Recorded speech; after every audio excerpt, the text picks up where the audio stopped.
On behalf of the government of Pakistan and the people of Pakistan, I would like to extend a very warm welcome to all of you and thank you for taking time from your very precious, busy schedule to grace this occasion in Islamabad. Indeed, it's a very significant moment that we have gathered here today to have a very meaningful and productive dialogue at this point in time as to how to further strengthen our bilateral and multilateral relations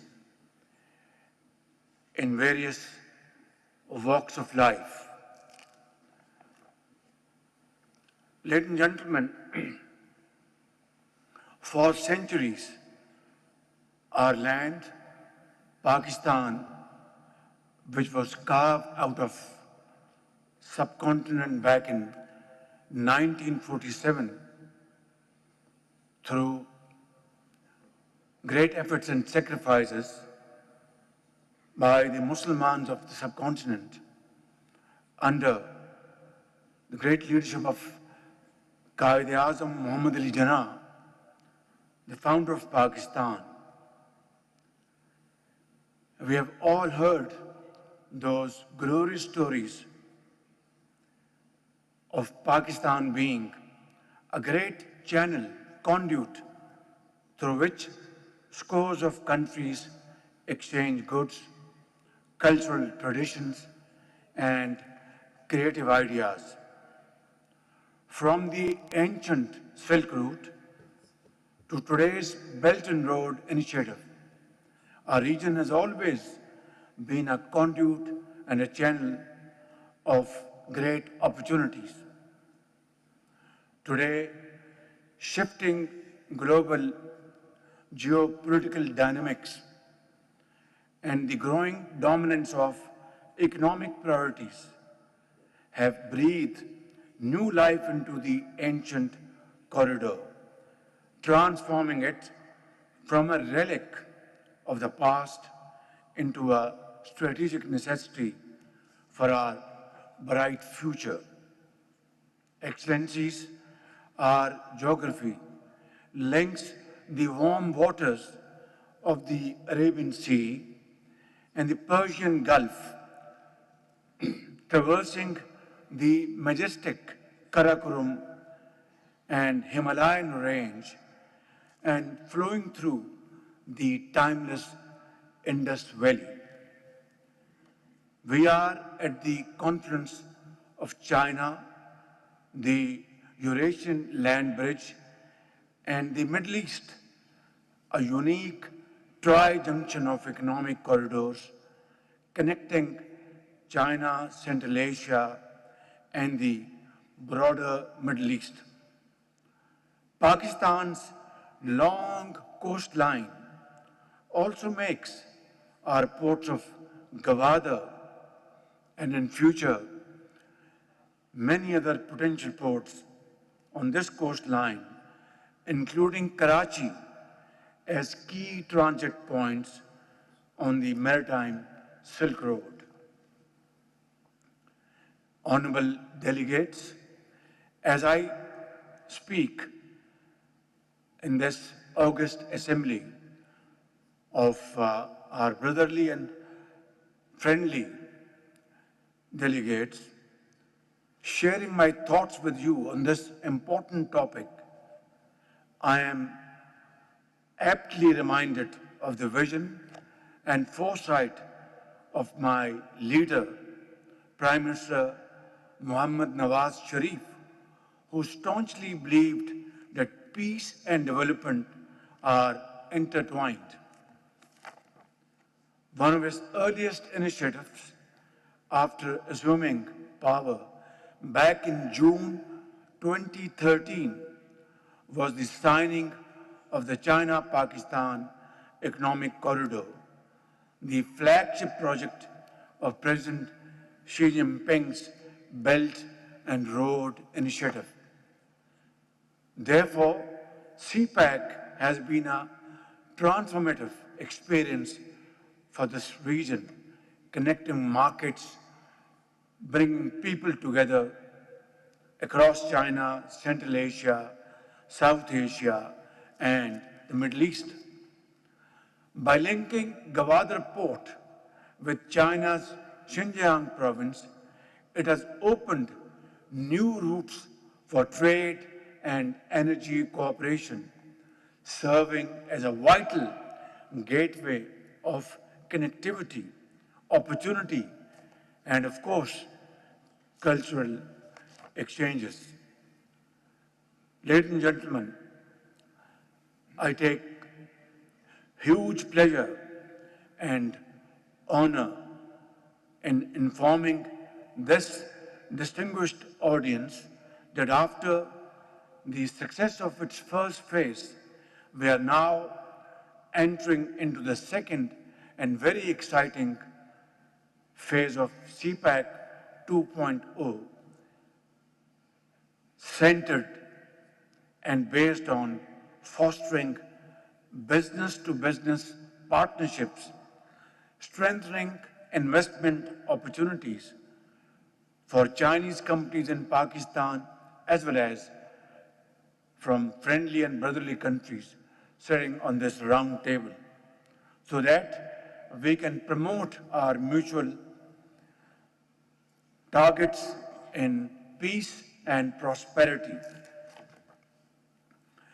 Ladies and gentlemen, we are also working on a number of rail connectivity projects like the Trans-Afghan Railways and the Islamabad, Tehran, Istanbul connectivity. And I have already discussed this project with my very dear brother, President Tayyip Erdogan, and my very dear brother, President Masoud Pezeshkian of Turkey and Iran, respectively. And this opportunity is a great opportunity to revolutionize cross-border trade and connectivity. Also, ladies and gentlemen, enhanced air links to Central Asian countries, along with frameworks such as the TIR Convention and international road transport mechanisms would really bring a great quantum jump in our trade, our joint venture investments, projects, and of course, people-to-people contacts, which will go a long way in bringing our countries together like never before. Ladies and gentlemen, I am confident that these mega projects would synergize the economic strengths of regional countries and usher in a new era of enhanced trade, economic cooperation, and energy collaboration in the region and, of course, beyond.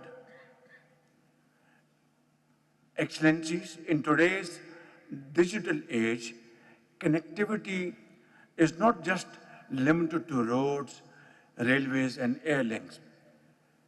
It is all about data, innovation, research and development, and technological integration. Pakistan is investing in digital infrastructure to ensure that we are adequately equipped to catch up with the fourth industrial revolution around the globe. And having a huge youth bulge in Pakistan, our demographic situation is a challenge, as well as an opportunity in Chinese parlance. 60% of our population